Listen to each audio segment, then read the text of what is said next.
저는 직장 다니는 38살 여자입니다. 아이 하나 키우고 있고요. 결혼은 처음엔 같이 산다고 생각했는데 어느 순간부터 저 혼자 버티는 사람이 되어 있더라고요.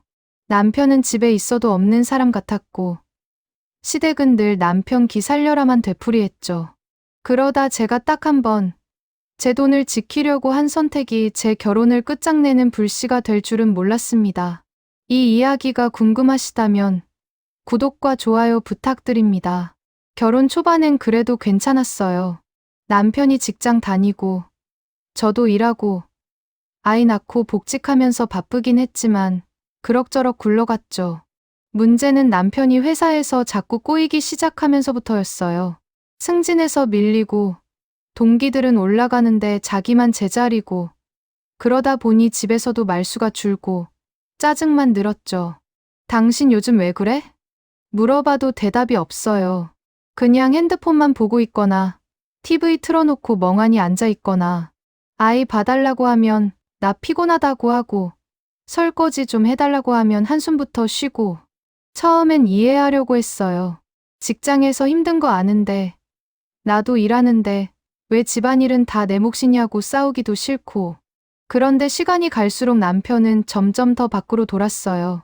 회식이 잦아지고 주말에도 친구 만난다고 나가고 아이 유치원 보내고 출근하고 퇴근하고 아이 데리고 오고 밥 먹이고 재우고 그 사이클을 혼자 돌리는데 남편은 그냥 집에 들어와서 자는 사람이 됐어요.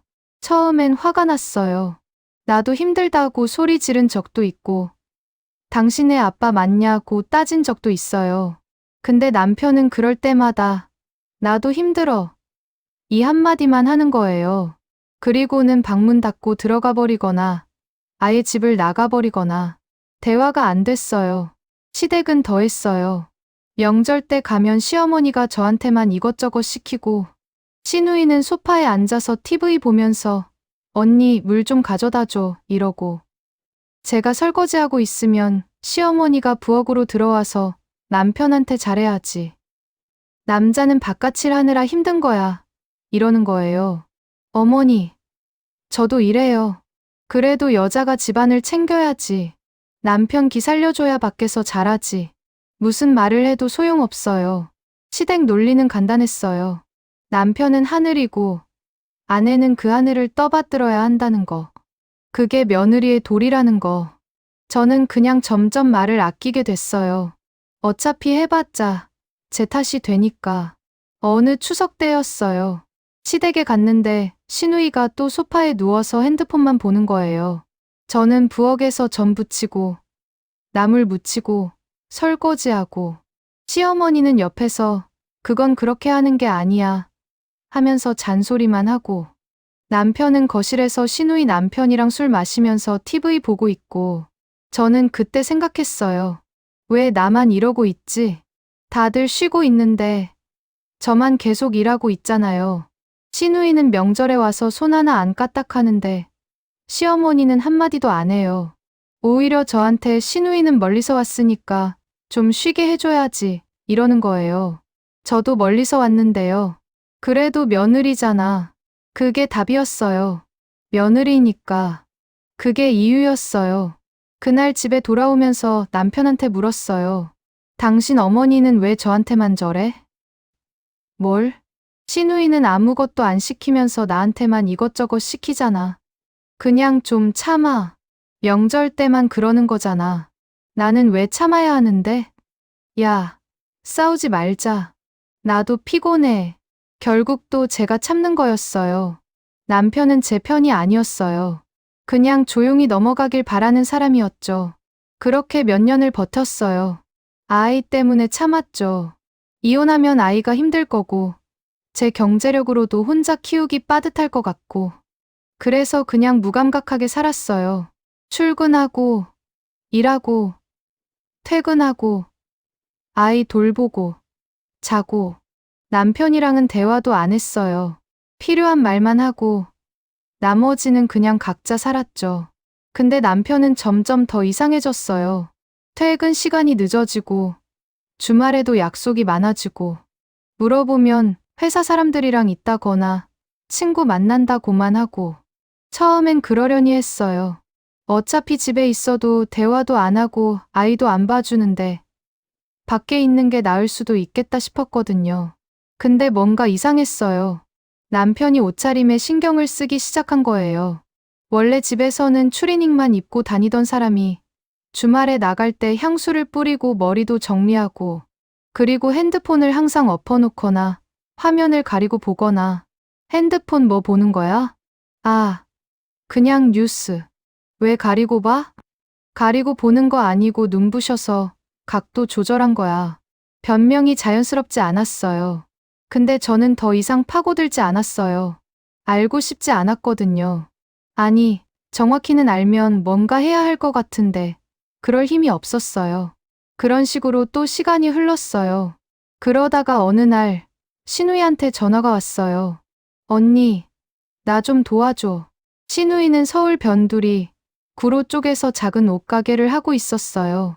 도매로 떼다가 소매로 파는 그런 거. 동대문에서 물건 떼다가 가게에 걸어놓고 파는 식이었죠. 그런데 장사가 안 돼서 돈이 막혔다는 거예요.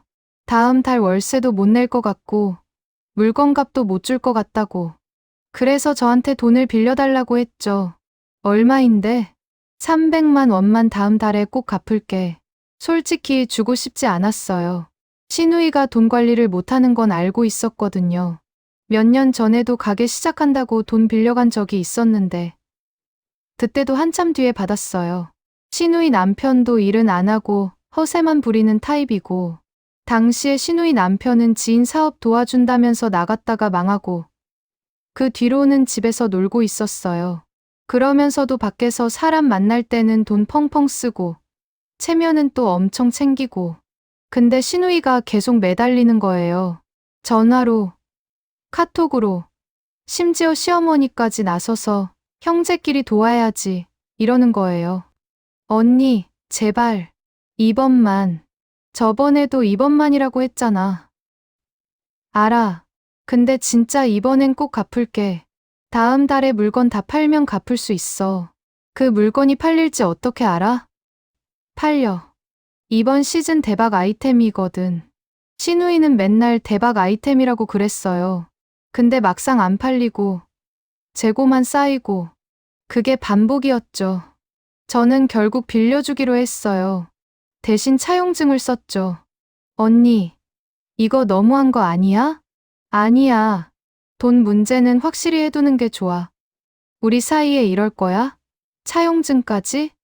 사이가 좋아도 돈 문제는 문서로 남겨야 해. 나중에 서로 불편해지지 않으려면. 신우이는 못마땅한 표정이었지만 어쩔 수 없이 차용증에 사인했어요. 한 달 후에 갚기로 하고 이자는 없다고 했죠. 저는 그렇게 300만 원을 보냈어요. 제 월급에서 나간 돈이었어요. 남편 돈은 안 썼죠. 남편한테 경제권을 주면 어디로 새는지 모르니까 제가 월급 관리하고 생활비 주고 저축하고, 남편 월급은 남편 통장에 들어가는데 그건 남편이 알아서 쓰게 놔뒀어요. 어차피 집에 보태는 것도 아니고 자기 술값이나 쓰는데 제가 관여할 필요 없었죠. 한 달이 지났어요. 신우이한테 연락했죠. 돈 언제 줄 거야? 아, 언니 조금만 더 기다려줘. 장사가 아직. 약속했잖아. 다음 달이라고. 알아. 알아. 근데 지금 진짜 여유가 없어서 조금만 더, 한 달만 더 기다려줘. 한 달이 2달 됐어요. 2달이 3달 됐어요. 연락할 때마다 신우이는 미루기만 했죠. 나중엔 전화도 안 받고 카톡도 일십이었어요. 저는 화가 났어요. 돈도 돈이지만 이렇게 피하는 게 더 기분 나빴죠. 제가 호구로 보이는 것 같았어요. 빌려달라고 할 때는 언니 하더니 갚을 때가 되니까 연락도 피하고, 차용증이 있으니까 법적으로 받아낼 수도 있었지만 그건 너무 크게 가는 거고 시댁이랑 완전히 틀어질 거고 아직 그렇게까지 하고 싶진 않았어요. 그래서 저는 다른 방법을 생각했어요. 어느 토요일 오후 저는 신우이 가게로 찾아갔어요. 미리 연락 안 하고 그냥 불쑥 갔죠. 구로역에서 버스 타고 가는데 가슴이 두근거렸어요.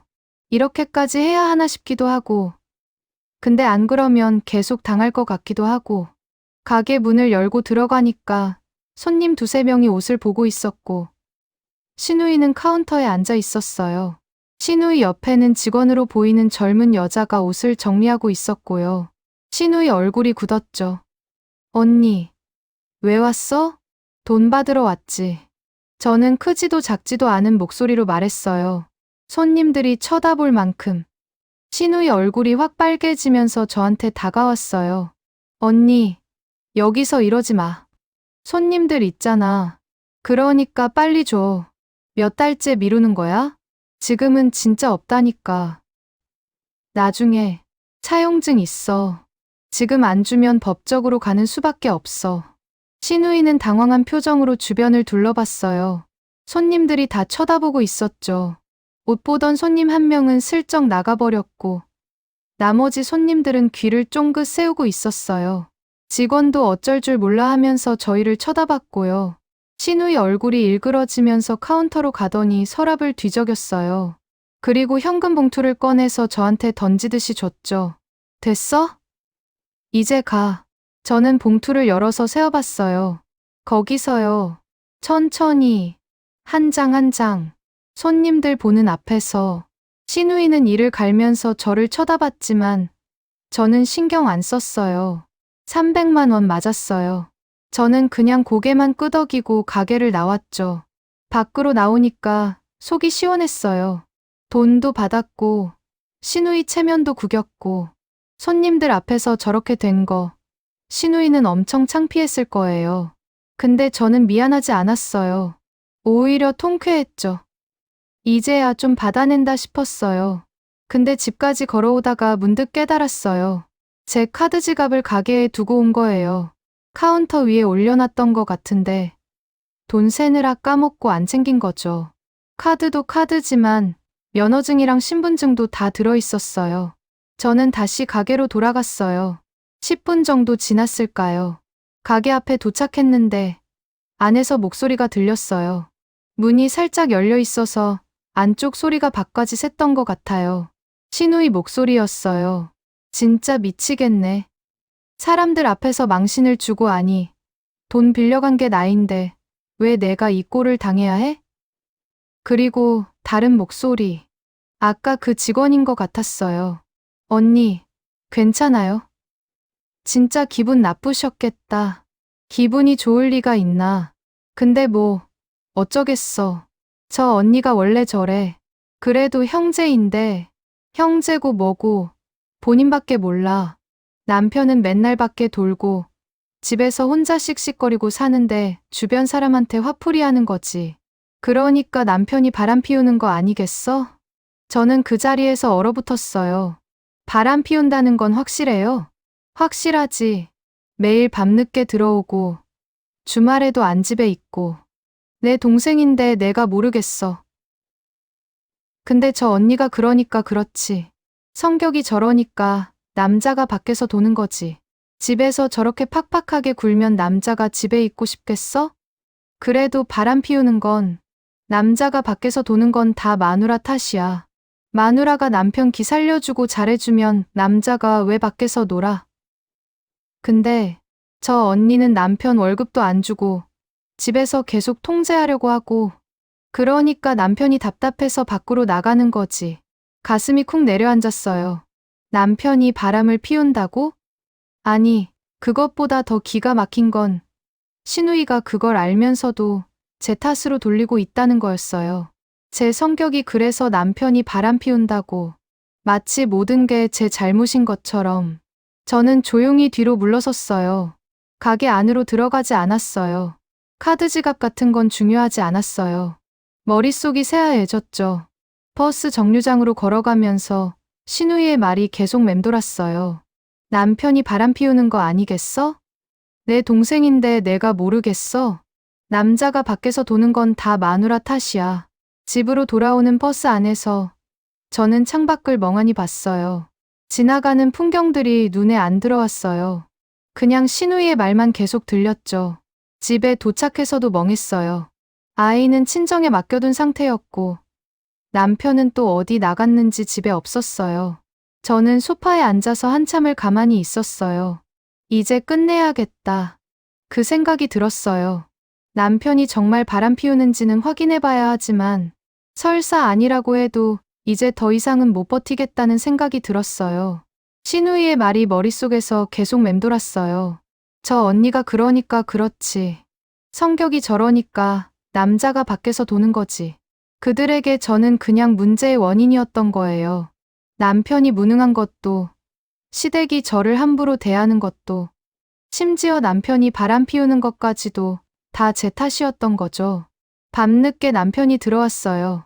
술 냄새를 풍기면서 신발 벗고 거실로 들어오더니 소파에 그대로 누웠어요. 저는 남편을 가만히 지켜봤어요.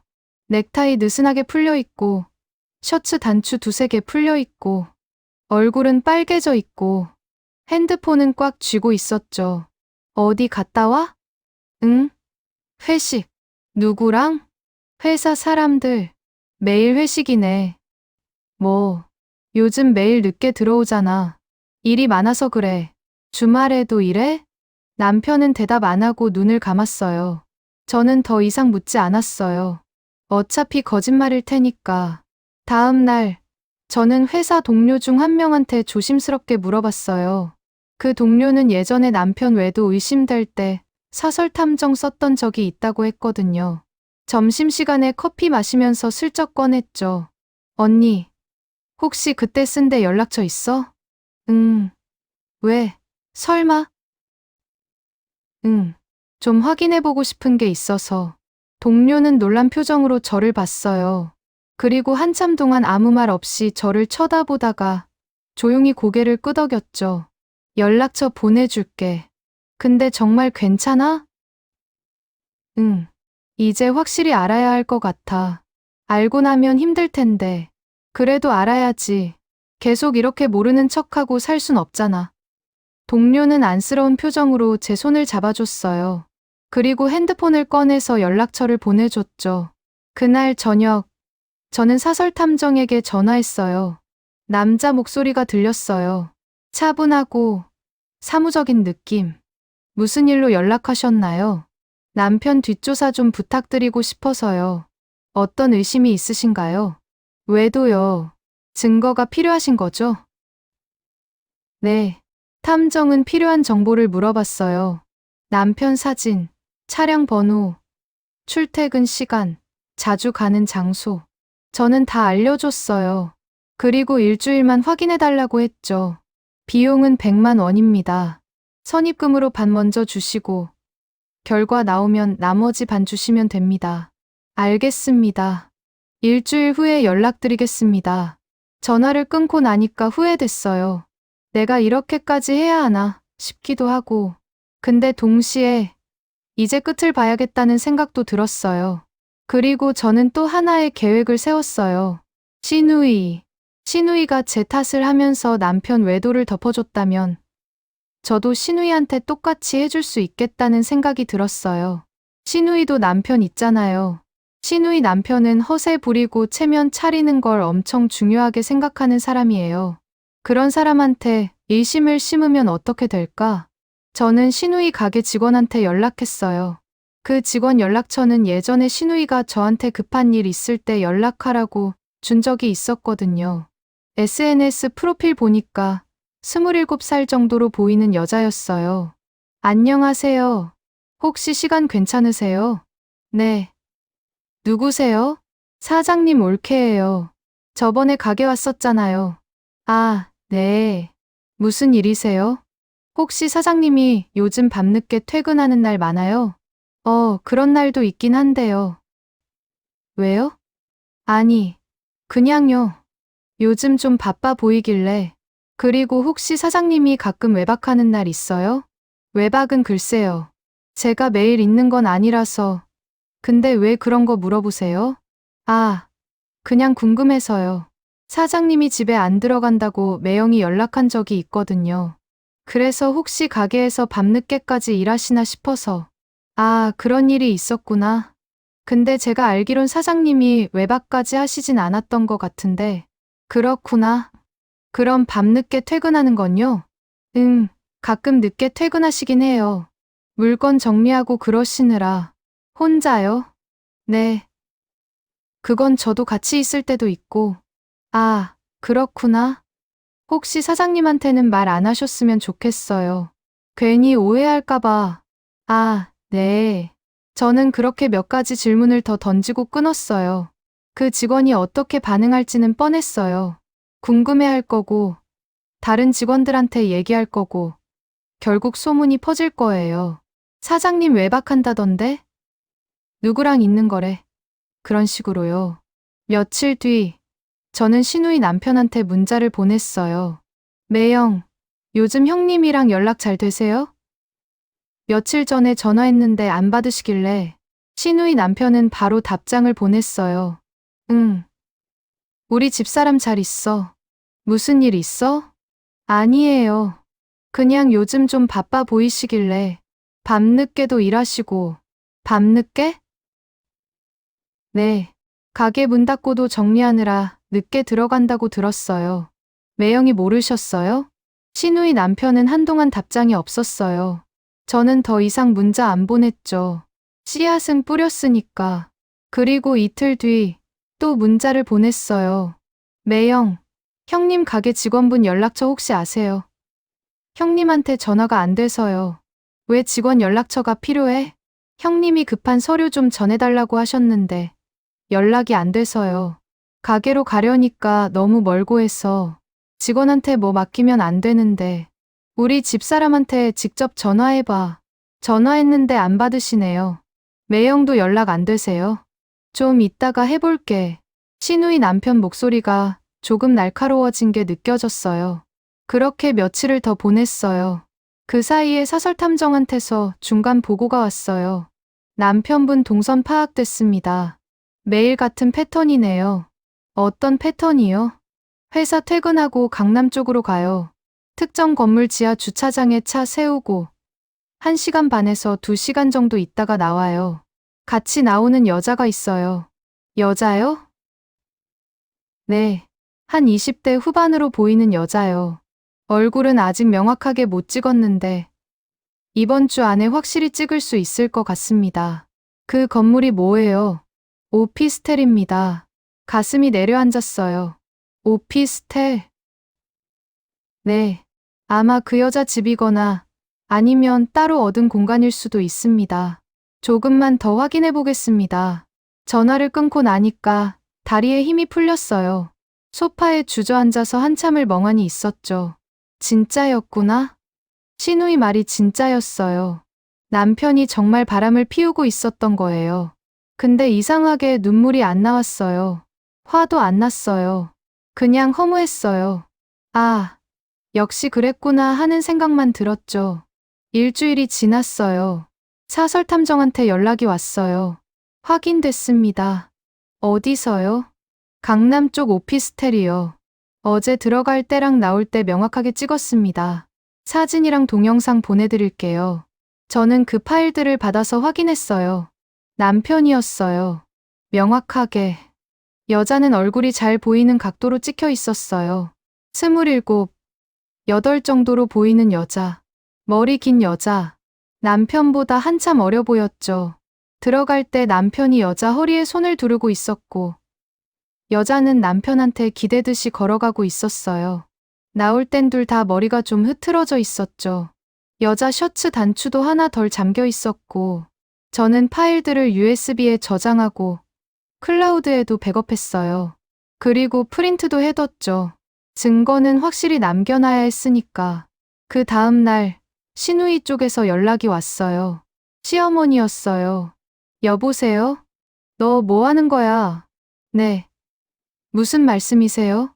신우이 가게에서 무슨 짓을 한 거야? 저는 아무것도 안 했는데요. 거짓말하지 마.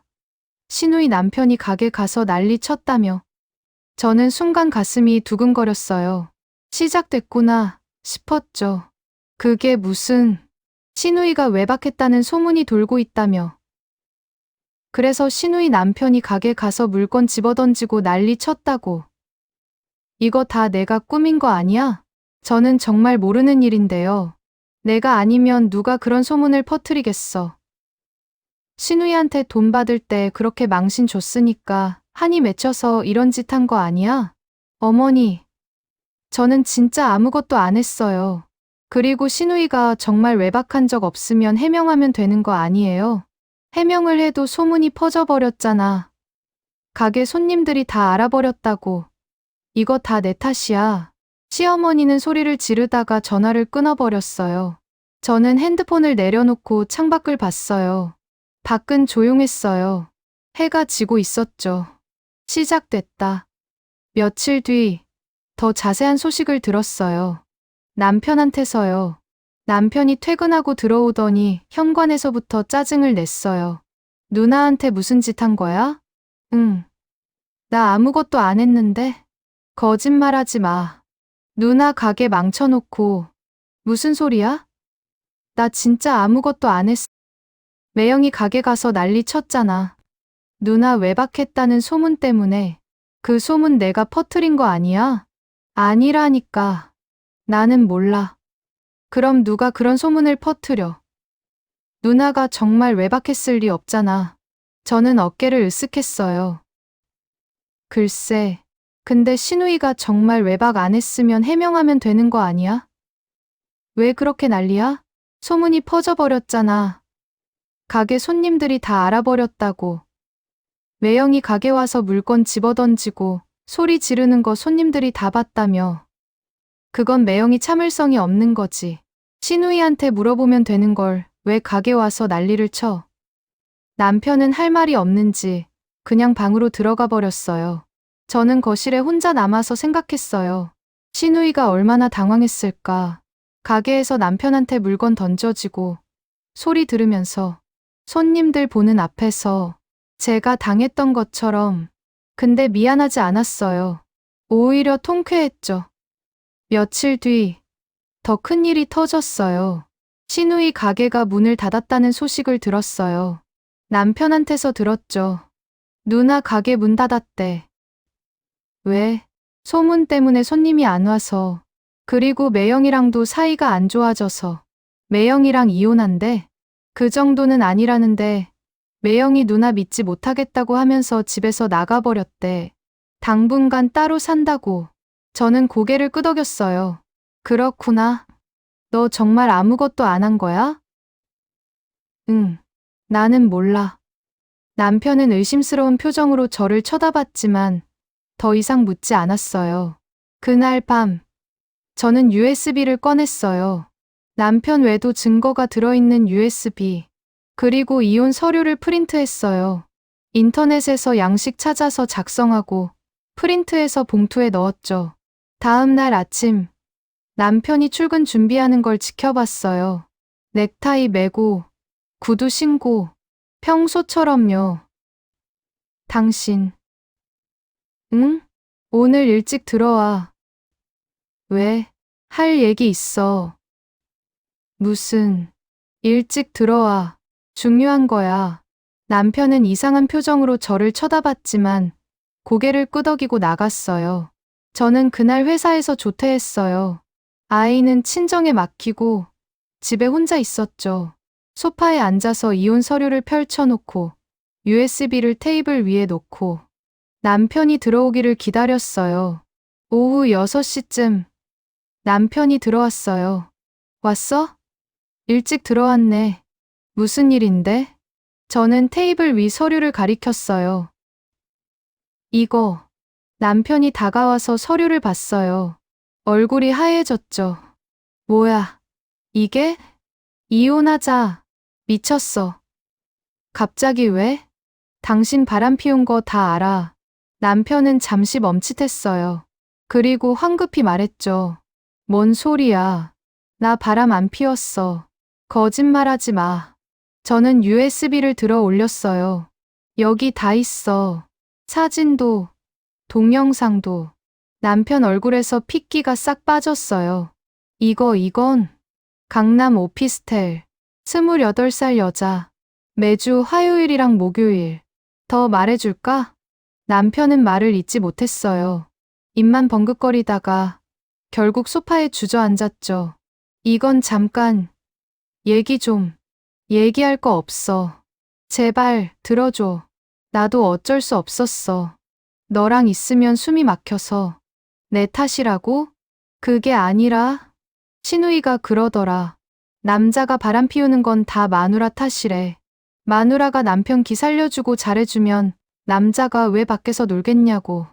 남편은 고개를 들어 저를 봤어요. 그건 당신도 그렇게 생각해? 내가 당신한테 못해줬어? 내가 뭘 잘못했어?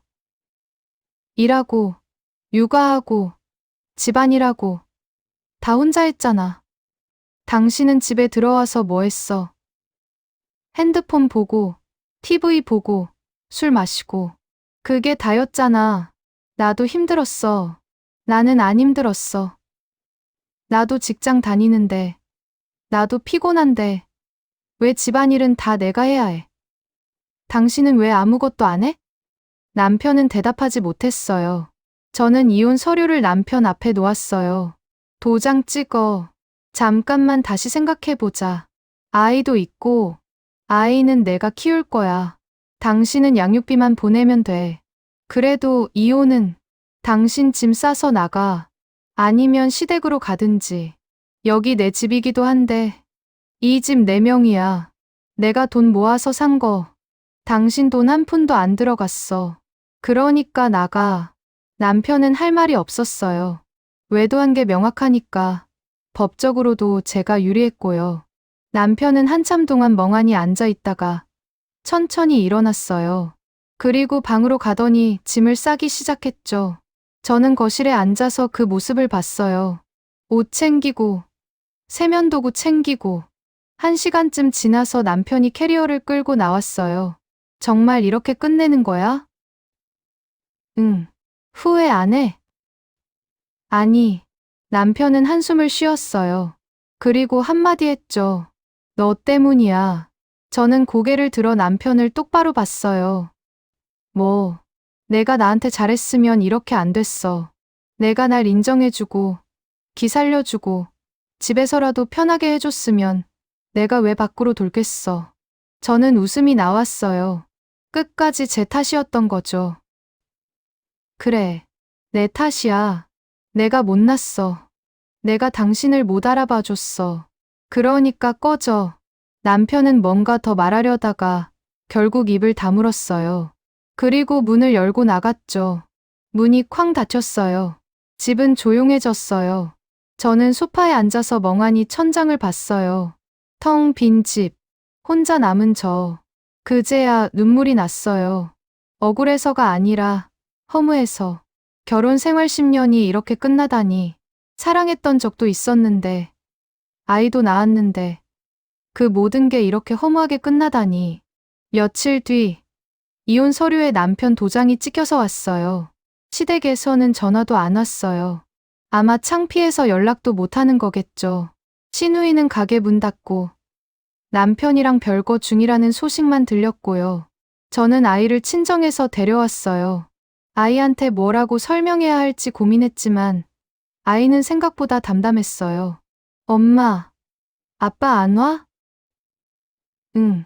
아빠는 이제 따로 살아. 왜? 아빠랑 엄마가 헤어지기로 했어. 그럼 나는? 너는 엄마랑 계속 살 거야. 아이는 고개를 끄덕였어요. 그리고 물었죠. 아빠 나쁜 사람이야?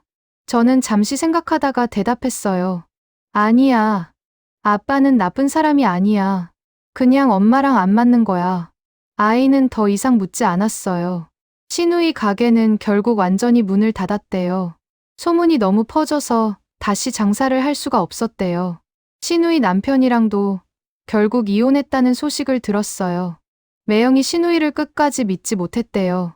실제로 외박한 적이 있었는지는 모르겠지만 의심이 한 번 생기면 지워지지 않는 거잖아요. 시댁에서는 저를 원망했어요.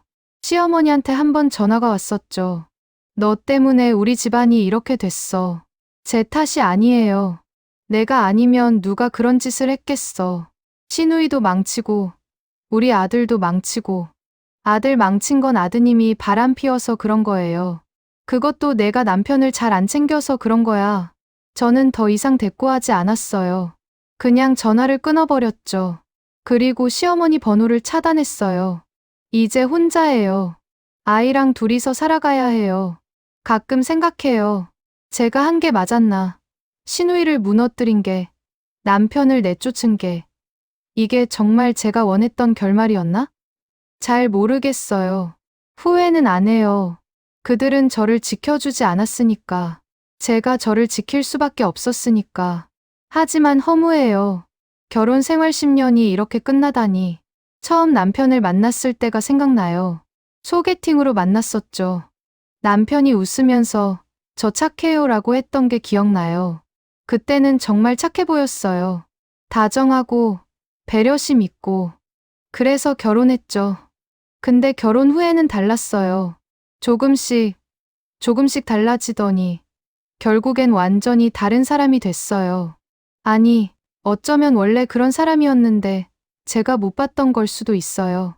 시댁도 마찬가지였어요. 처음엔 친절했죠. 우리 며느리 예쁘다고, 잘 왔다고. 근데 시간이 지나면서 달라졌어요.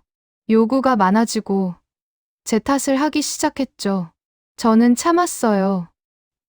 오래, 너무 오래. 그러다가 결국 터진 거예요. 제가 지킨 건 결혼이 아니라 저였어요. 그게 맞는 선택이었는지는 아직도 모르겠어요. 근데 하나 확실한 건 이제 더 이상 참지 않는다는 거예요. 누가 뭐라고 하든, 제가 잘못했다고 하든, 저는 제 삶을 살 거예요. 아이랑 함께 밤에 혼자 누워 있으면 가끔 쓸쓸해요. 옆자리가 비어 있는 게 이상하고, 근데 동시에 편하기도 해요. 눈치 볼 필요도 없고, 화낼 필요도 없고, 아이가 잠든 모습을 보면서 생각해요. 이 아이한테 어떤 엄마가 되어줘야 할까? 참기만 하는 엄마? 아니면 자기 삶을 지키는 엄마? 저는 후자를 택했어요. 시누이가 무너진 건 솔직히 제 계획이었어요.